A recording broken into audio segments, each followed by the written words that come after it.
तो यहाँ पर देखिए रोज़ सुबह लेक्चर की पीडीएफ ही आपको मिलेगी। जो लेक्चर हम आपको करवाएंगे रोज़ उसका पीडीएफ भी आपको दिया जाएगा। कई पीडीएफ से पढ़ना भी अच्छा महसूस करते हैं, पीडीएफ से पढ़ना उन्हें अच्छा लगता है, तो उनको पीडीएफ भी दी जाएगी। रोज़ टॉपिक के अनुसार टेस्ट भी होगा रात 9 बजे। देखिए सबसे वैज्ञानिक मेथड होता है ये, क्या पहले आप किसी लेक्चर को ढंग से पढ़िए, उसके नोट्स बनाइएगा, फिर उसका टेस्ट भी लीजिएगा। सबसे बेस्ट मेथड है ये स्टडी का। ऐसा होगा सुबह आपको 1 घंटे के लगभग एक लेक्चर मिलेगा टॉपिक के अनुसार, और रात को उसी टॉपिक का 9 बजे टेस्ट भी होगा। सबसे बेस्ट मेथड है याद करने का ये, ठीक है। बड़े कम टीचर इस मेथड को प्रयोग करते हैं। मैं आपकी तैयारी हेतु इसको प्रयोग कर रहा हूँ ताकि आप अच्छे से अपनी स्टडी कर पाएँ। फिर देखिए यहाँ पर आपको वीकली टेस्ट भी देखने के लिए मिलेंगे। समय समय पर आपको प्रीवियस ईयर के क्वेश्चन पेपर भी उपलब्ध करवाए जाते हैं, चाहे वो LT टेट का हो गया, LT कमीशन का हो गया, PGT हिंदी का हो गया। ये क्वेश्चन पेपर आपको दिए जाते हैं ताकि आप पिछले प्रश्नों को भी देखें किस लेवल के आ रहे हैं। फिर देखिए जीके के रोज़ आपको MCQ बेस्ड लेक्चर मिलते हैं, ठीक है। टॉपिक वाइज नहीं होगा क्योंकि बहुत से बच्चों का ये आग्रह था कि उन्हें क्वेश्चन जो जीके के होते हैं वो भी मिलते रहे रोज़। उन्हीं के जो रिक्वेस्ट पे ये लाया हूँ मैं ये प्लेलिस्ट, ठीक है ना। इसमें रोज़ आपको 10-15 मिनट का वीडियो होता है, उसमें आपको प्रीवियस ईयर में पूछे गए क्वेश्चन अवेलेबल करवाए जाते हैं, चाहे वो HPG के हो, इंडिया जी के हो, कोई भी हो, वो रोज़ आपको वीडियो लेक्चर दिया जाता है। और रही कोर्स की बात, कितना चलेगा ये, लगभग 3 महीने ये कोर्स चलेगा। 3 महीने के अंतर्गत आपको सारा सिलेबस करवाया जाएगा। 3 महीने से कम नहीं चलेगा, 3 महीने से ज़्यादा भी हम इसे खींच सकते हैं। ये देखिएगा हमारे सिलेबस पर आधारित रहेगा कि कब तक ये कंप्लीट हो जाता है। बाकी यहाँ पर फीस भी बहुत ही कम रखी गई है। अगर आपको कोई विचार विमर्श करना है तो यहाँ पर देखिए मेरा व्हाट्सएप नंबर दिया गया है 8219312129। यहाँ पर आप व्हाट्सएप करिए, कोई भी आपकी क्वेरी होगी तो उसको सॉल्व कर दिया जाएगा, ठीक है। चलिए आगे चलते हैं, वीडियो को शुरू कर देते हैं। अब देखिएगा इससे पीछे एक हमने प्रश्न डिस्कस किया था। प्रश्न कौन सा था? प्रश्न था ये, जो नागरिक विचारणी सभा है इसकी स्थापना पूछी थी, कब की गई थी? तो जल्दबाजी में हमने इसका उत्तर दे दिया था 1800। तो इसका 1800 नहीं होगा। जो नागरिक विचारणी सभा है इसकी स्थापना की गई थी 1893 में। इस तिथि में आप चेंज लाइएगा, ये सही उत्तर हो जाएगा। देखिएगा अगर आपको भी लगता है कि किसी प्रश्न का उत्तर गलत दिया है तो आप छानबीन करके उस प्रश्न को आप कमेंट बॉक्स में बता सकते हैं। किसी सब्सक्राइबर ने ही इसका उत्तर मुझे दिया था, बहुत अच्छा लगा कि इस तरह की गलतियां बीच में हो जाती है, तो आप उनका करेक्शन किया करें, ठीक है। चलिए अब शुरू करते हैं आज के लेक्चर को हम। वैसे तो यहाँ तक क्वेश्चन हो गए थे, फिर भी हम जल्दी जल्दी से इन्हें देख लेते हैं। देखिए प्रश्न है 51, 9 रसों में 9वां रस है, तो बताइए जो 9 रस हैं इसमें से 9वां रस कौन सा होगा? तो 4 विकल्प आपके समक्ष दिए गए हैं, इनमें जो सही हो जाएगा तो वो हो जाएगा विकल्प ए शांत। जो शांत रस है ये 9वां रस माना जाता है। अगला है 52, किस भाव को व्यभिचारी भाव भी कहा गया है?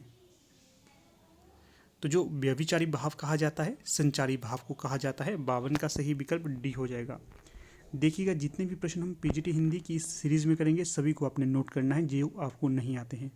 इससे आपका एक बड़ा भारी क्वेश्चन बैंक तैयार हो जाएगा, आपको इधर उधर से क्वेश्चन बैंक लेने की आवश्यकता नहीं होगी, ठीक है। इस पर भी मैं जोर देता हूँ।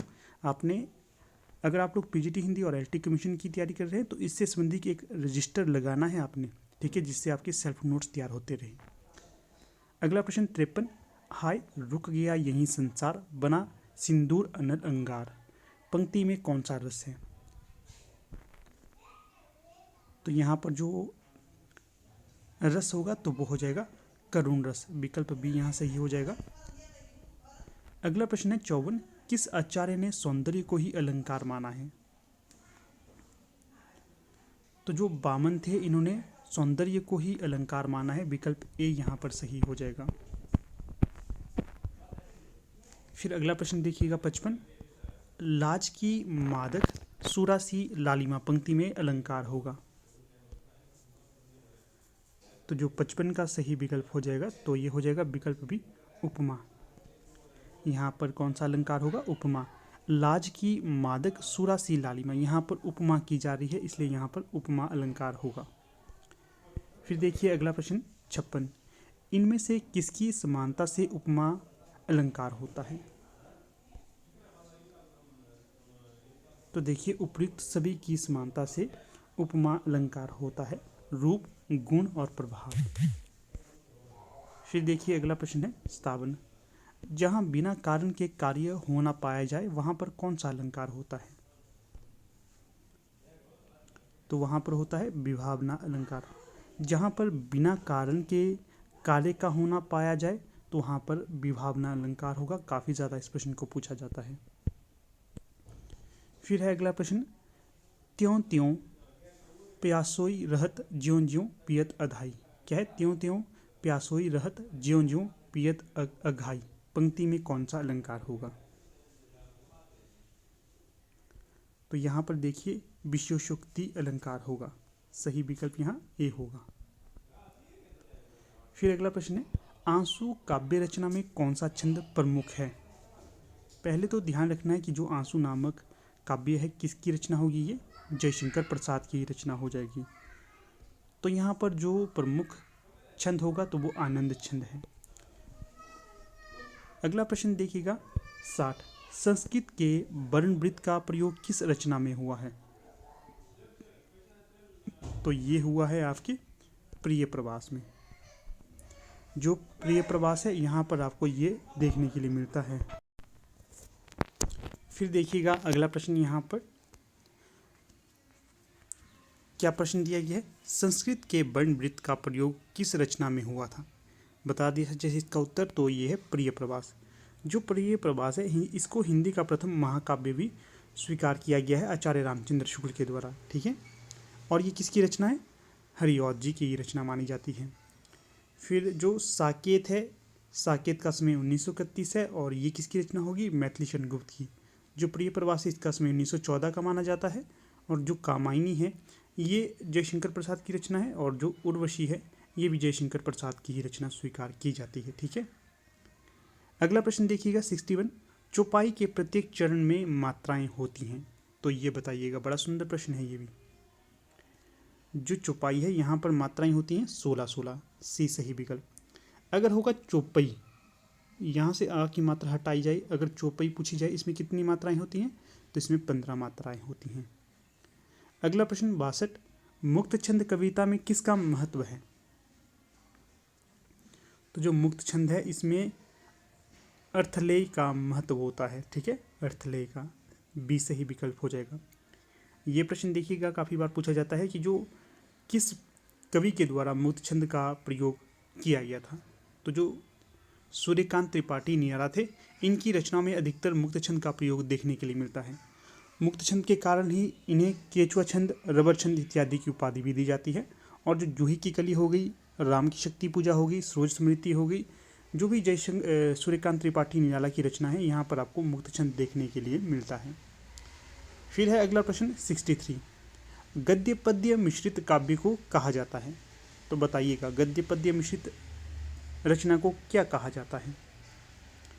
तो इसे कहा जाता है चंपू काव्य। जो आंसू है जयशंकर प्रसाद का, ये चंपू काव्य है, इसका भी ध्यान रखना है आपने। अगला प्रश्न 64। लेखक और उसके उपनाम में कौन सा विषम संयोजन है? यहाँ पर एक तरफ लेखक दिया गया है और दूसरा उपनाम दिया गया है, परंतु एक ऐसा यहाँ पर उपनाम दिया गया है जो सही नहीं होगा, तो उसका हमने यहाँ पर चयन करना है। तो देखिएगा जो सैयद गुलाम नबी है, रसलीन से इन्हें जाना जाता है, ये सही हो जाएगा। फिर देखिएगा यहाँ पर जो सैयद गुलाम नबी हैं इनका जो उपनाम होगा रसलीन, बिल्कुल सही है। जयशंकर प्रसाद, इनका जो नाम है कलाधर, सही होगा ये भी। इसके पश्चात जो सुदामा पांडे हैं इन्हें धूमिल उपनाम से जाना जाता है, बिल्कुल सही है। जो बद्री नारायण चौधरी है इन्हें चातक नाम से नहीं जाना जाता है, तो किस नाम से जाना जाता है? बद्री नारायण चौधरी प्रेम घन नाम से। ये यहाँ पर आप सही करिएगा, ये यहाँ पर सही हो जाएगा विकल्प डी। फिर यहाँ से आपके 4 प्रश्न निकल जाते हैं, ध्यान से आपने नोट करना है इनको। अगला प्रश्न है लाज की मादक सूरा सी लालिमा पंक्ति। क्या ये पहले पूछा गया प्रश्न है? हाँ जी, पंक्ति रिपीट हुई है, PDF ये रिपीट हुई है। अगला प्रश्न है यहाँ पर 65। तुलनात्मक समीक्षा का आरंभ किससे हुआ है? तो यहाँ पर जो सही विकल्प हो जाएगा तो वो हो जाएगा यहाँ पर विकल्प बी। जो पद्म सिंह शर्मा है इनके द्वारा तुलनात्मक समीक्षा का आरंभ किया गया था।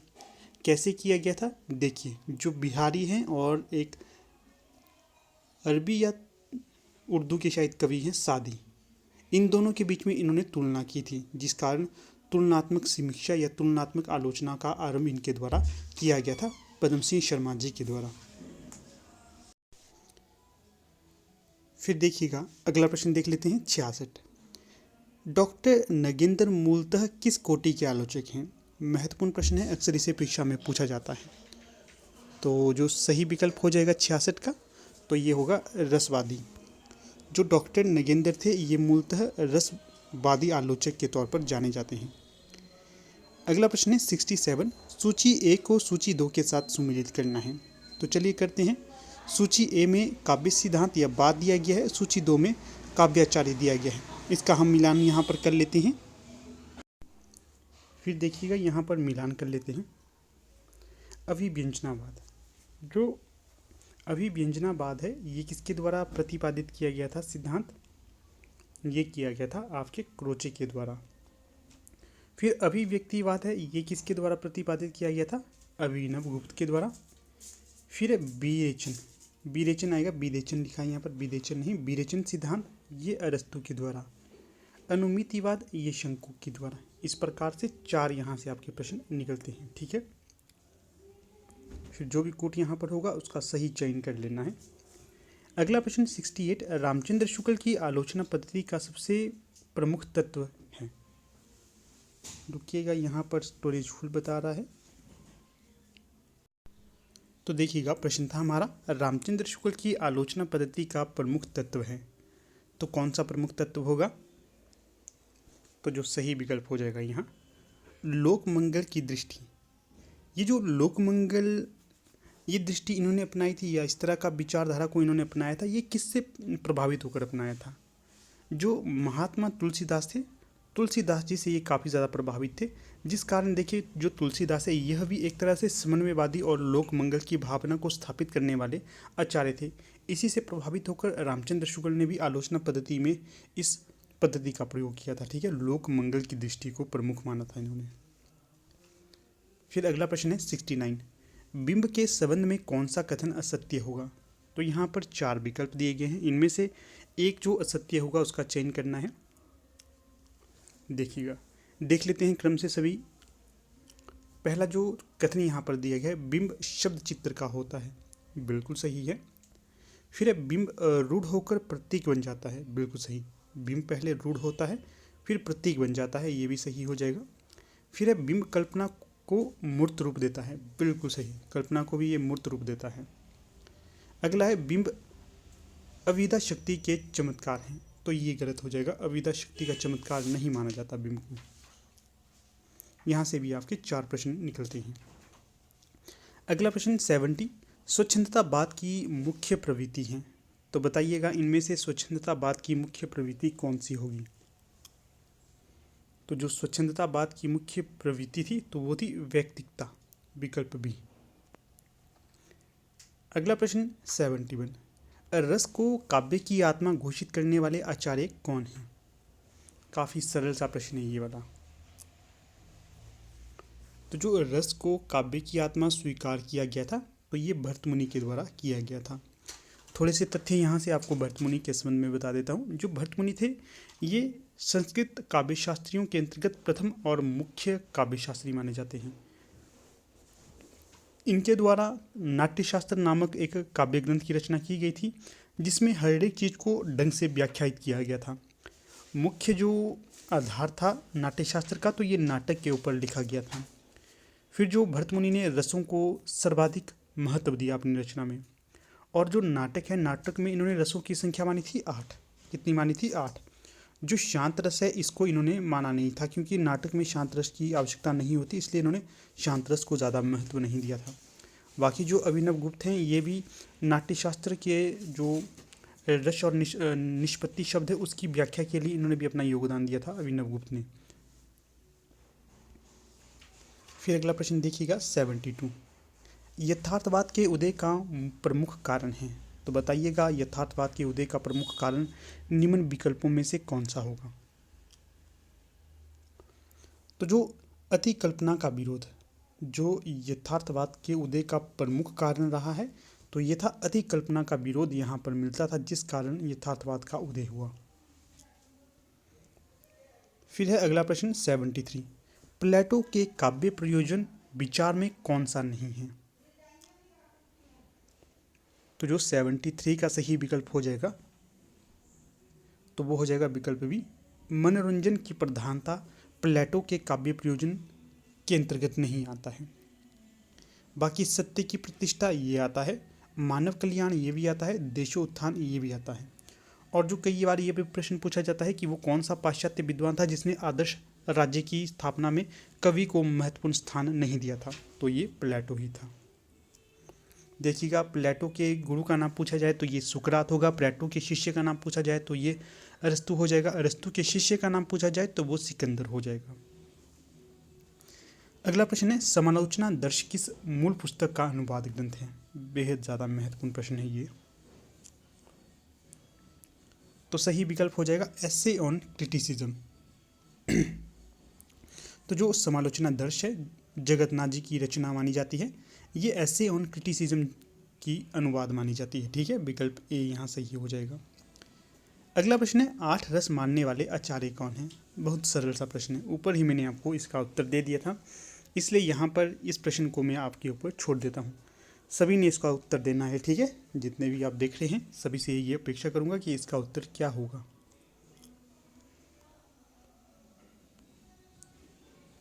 अगला प्रश्न है 79, 76, अनलक अर्थात मैं ही ब्रह्म हूँ किसने घोषित किया ये। तो सही विकल्प यहाँ पर 76 का हो जाएगा। मंसूर के द्वारा ये घोषित किया गया था कि अनलक अर्थात मैं ही ब्रह्म हूँ। अगले प्रश्न की ओर रुख करते हैं 77, इनमें से कौन सा दर्शन अनीश्वरवादी है। तो जो 77 का सही विकल्प हो जाएगा, तो वो हो जाएगा विकल्प बौद्ध और चारवाक दर्शन, ये दोनों अनीश्वरवादी दर्शन थे, तो विकल्प डी यहाँ सही हो जाएगा। फिर है, ऋचा का संबंध किससे रहा है। तो सही विकल्प हो जाएगा वेद से, वेद में ऋचाएं कही जाती हैं, इसलिए सी सही विकल्प यहाँ हो जाएगा। अगला प्रश्न है 79, कजरी है, तो बताइएगा कजरी क्या है। तो जो कजरी है यह एक लोक गीत के तौर पर प्रचलित है, डी सही विकल्प। अगला है, खेचरी का तात्पर्य है, तो खेचरी का तात्पर्य क्या होगा। तो खेचरी का तात्पर्य है योग साधना की मुद्रा।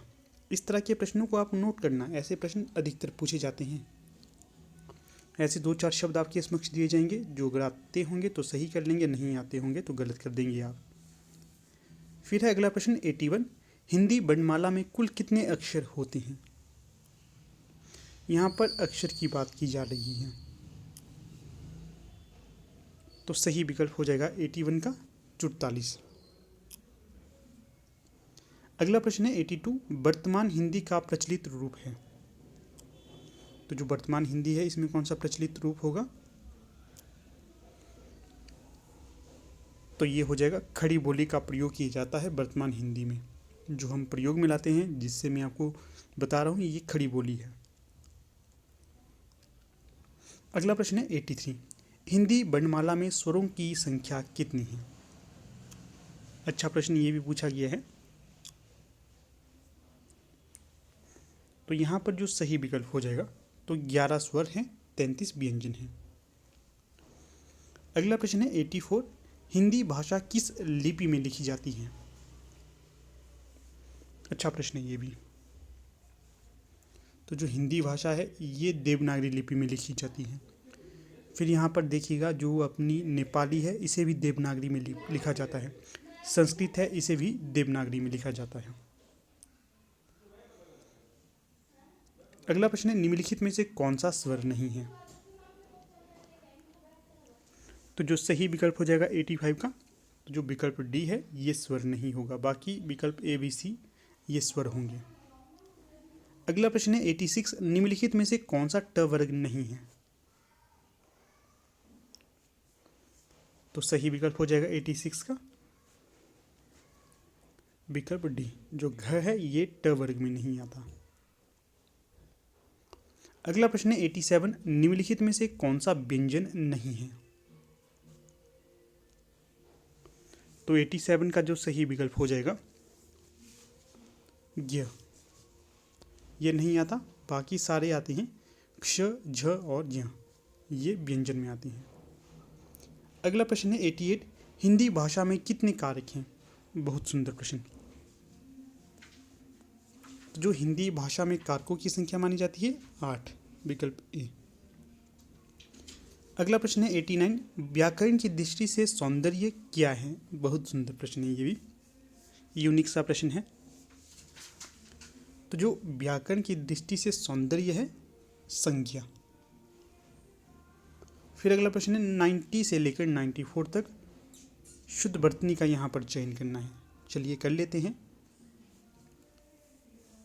तो जो 90 है यहाँ पर जो शुद्ध वर्ण होगा या शुद्ध शब्द होगा तो वो होगा विकल्प सी। पूछा गया है अधर्म कैसे लिखा जाता है, तो अधर्म इसी तरह से लिखा जाता है। अगला है 91, इसमें बताइएगा शुद्ध कौन सा होगा? तो जो अनुक्रम लिखा जाता है विकल्प बी के अनुसार ही लिखा जाता है, सही बी हो जाएगा। अगला प्रश्न है 92, ऋषि कैसे लिखा जाता है? तो ये बताइएगा।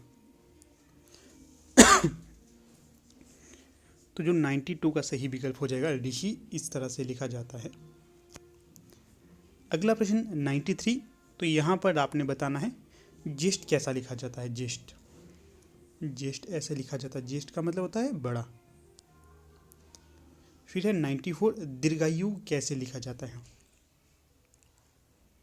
तो जो दीर्घायु लिखा जाता है तो ये हो जाएगा विकल्प ए के अनुसार। फिर आगे है 95 से लेकर 99 तक। यहाँ पर नीचे एक शब्द दिया गया है, दिए गए 4 विकल्पों में से दिए गए शब्द का पर्यायवाची शब्द याद करना है। कर लेते हैं। जैसे कि अनंत है, अनंत का पर्यायवाची यहाँ पर कौन सा होगा? तो जो होगा तो वो होगा आकाश। आकाश को अनंत भी कहा जाता है। फिर है अगला प्रश्न आडंबर। आडंबर का पर्यायवाची कौन सा होगा? तो ये हो जाएगा ढोंग, विकल्प ए। अगला है कपाल, इसका पर्यायवाची शब्द। कपाल को माथा भी कहा जाता है, ठीक है ना। अगला है छंद। छंद का पर्यायवाची शब्द कौन सा होगा? छंद को पदवी कहा जाता है, विकल्प बी। अगला है 99, ऐश्वर्य। इसका पर्यायवाची शब्द कौन सा होगा?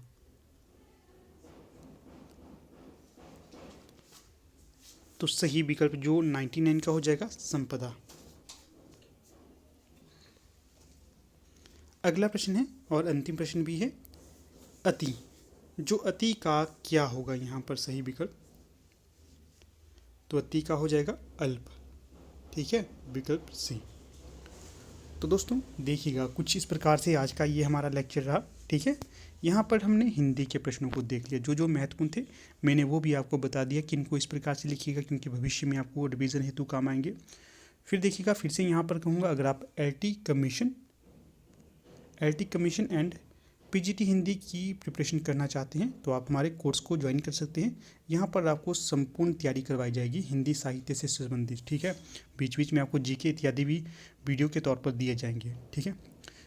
फिर अगर ज़्यादा आपकी कोई क्वेरी रहती है तो नंबर भी है हमारा 8219312129, इस पर व्हाट्सएप करिए, जो भी आपको जानकारी चाहिए होगी वो आपको दे दी जाएगी। फिर जानने से पहले आपको जीके के थोड़े से क्वेश्चन मैं करवा देता हूँ, जीके और करंट अफेयर के, जो कि भविष्य में आपसे पूछे जा सकते हैं। रुकिएगा, करवा देते हैं। देखिएगा, जो करंट अफेयर से संबंधित रहेंगे, ऑस्ट्रेलियन ओपन टेनिस 2022 के पुरुष एकल खिताब को किसने जीता था? जो ऑस्ट्रेलियन ओपन की बात की जा रही है तो इसे जीता था राफेल नडाल के द्वारा। राफेल नडाल के द्वारा 2022 की बात कर रहा हूँ, राफेल नडाल ने इसे जीता था। ठीक है, फिर है ऑस्ट्रेलियन ओपन टेनिस 2022 की महिला एकल खिताब को किसने जीता था। महिला की बात की जाए तो एशले बार्टी है, ये ऑस्ट्रेलिया से हैं, इनके द्वारा इसे जीता गया था।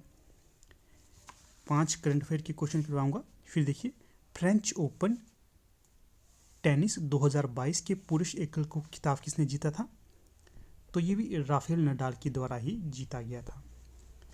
फिर फ्रेंच ओपन टेनिस 2022 महिला की बात की जाए, महिला का खिताब किसने जीता था, तो ये जीता था ईगा स्वातेक के द्वारा, और ये पोलैंड से है। राफेल नडाल कहाँ से है, स्पेन से। फिर है विंबलडन ओपन टेनिस 2022 के पुरुष एकल खिताब को किसने जीता था, तो ये नोवाक जोकोविच के द्वारा जीता गया था, और ये है नोवाक जोकोविच सर्बिया की। अगर विंबलडन ओपन टेनिस 2022 महिला एकल खिताब किसने जीता था, तो ये जीता था एलेना रायवाकिना के द्वारा, तो ये कजाकिस्तान की है। ठीक है, तो ये हो गया करंट अफेयर से संबंधित। फिर देखिएगा, एचपी से संबंधित भी आपको क्वेश्चन बताता हूँ, क्योंकि यहाँ से भी काफ़ी अपडेट आते हैं, जैसे कि कौन वर्तमान में मुख्यमंत्री है, या फिर कौन कौन किस जगह से सीट जीते हुए हैं, इत्यादि 10 इंपॉर्टेंट क्वेश्चन करवा देता हूँ। तो देखिएगा, यहाँ पर अगर पूछा जाए वर्तमान में हिमाचल प्रदेश के मुख्यमंत्री कौन हैं, तो ये होंगे सुखविंदर सिंह सुक्खू। पूछा जाएगा किस जिले से इनका संबंध है हिमाचल प्रदेश के, तो ये हमीरपुर से संबंध रखते हैं। अगला प्रश्न है, नेता प्रतिपक्ष हिमाचल प्रदेश विधानसभा के कौन हैं, तो ये हो जाएंगे जयराम ठाकुर। ये पूर्व में हिमाचल प्रदेश के मुख्यमंत्री भी थे और बीजेपी पार्टी से ये संबंध रखते हैं, और जो सराज विधानसभा क्षेत्र है वहाँ से ये एमएलए के तौर पर जीते हुए हैं। फिर अगला प्रश्न है, 27वें मुख्य न्यायाधीश हिमाचल प्रदेश उच्च न्यायालय के कौन हैं, तो जो 27वें मुख्य न्यायाधीश हिमाचल प्रदेश उच्च न्यायालय के होंगे, तो ये होंगे न्यायमूर्ति अमजद ए सैयद। अगला प्रश्न है, हिमाचल प्रदेश महाधिवक्ता कौन है, तो ये होंगे अनूप रतन। फिर मुख्य सचिव हिमाचल प्रदेश के कौन होंगे, प्रबोध सक्सेना। फिर प्रश्न है, सचिव हिमाचल प्रदेश विधानसभा के कौन हैं, यशपाल शर्मा। अगला है, अध्यक्ष हिमाचल प्रदेश लोक सेवा आयोग। काफ़ी महत्वपूर्ण प्रश्न है ये। अध्यक्ष हिमाचल प्रदेश लोक सेवा आयोग अर्थात जो HPPSC शिमला है, इसके अध्यक्ष कौन हैं, तो ये हो जाएंगे रामेश्वर सिंह ठाकुर। अगला है, हिमाचल प्रदेश राज्य मानव अधिकार आयोग के अध्यक्ष कौन होंगे, तो ये हो जाएंगे न्यायमूर्ति PS राणा। अगला है, हिमाचल प्रदेश केंद्रीय विश्वविद्यालय धर्मशाला के कुलपति कौन हैं। बहुत अच्छा प्रश्न है, ये अक्सर परीक्षा में पूछा जाता है, तो ये हो जाएंगे प्रोफेसर SP बंसल। इसी तरह से जो हिमाचल प्रदेश विश्वविद्यालय शिमला है, इसके कुलपति कौन होंगे, तो यह भी प्रोफेसर SP बंसल ही होंगे। थोड़ा कार्यभार इनके ऊपर संभालने के लिए दिया गया है दोनों यूनिवर्सिटी का, जो केंद्रीय विश्वविद्यालय धर्मशाला और स्टेट विश्वविद्यालय शिमला है, इन दोनों का, क्योंकि अभी जो यहाँ पर जो कुलपति थे उनका अब यहाँ से इनका जो कार्यकाल था वो समाप्त हो गया था, इसलिए। अगला प्रश्न देखिएगा, चौधरी श्रवण कुमार कृषि विश्वविद्यालय पालमपुर, इनके कुलपति कौन होंगे, तो ये हो जाएंगे प्रोफेसर HK चौधरी। अगला है, डॉक्टर यशवंत सिंह परमार वानिकी एवं उद्यान विश्वविद्यालय नौनी के कुलपति कौन है, तो ये हो जाएंगे प्रोफेसर राजेश्वर सिंह चंदेल। अगला है, हिमाचल प्रदेश तकनीकी विश्वविद्यालय हमीरपुर के कुलपति कौन होंगे, तो ये हो जाएंगे प्रोफेसर शशि कुमार धीमान। तो देखिएगा, कुछ इस प्रकार के महत्वपूर्ण तथ्य आपके साथ मैंने साझा किए। आप लोग अवश्य बताइएगा क्या इस प्रकार के तथ्य आपको वीडियो के अंत में देने चाहिए या नहीं। आपका देखते हैं कैसा रिस्पांस रहता है। अगर अच्छा रिस्पांस रहा तो अवश्य आपको इस तरह के तथ्य वीडियो के अंत में दिए जाएंगे। तो ठीक है, अब यहाँ पर अपनी वीडियो का समापन कर लेते हैं। धन्यवाद।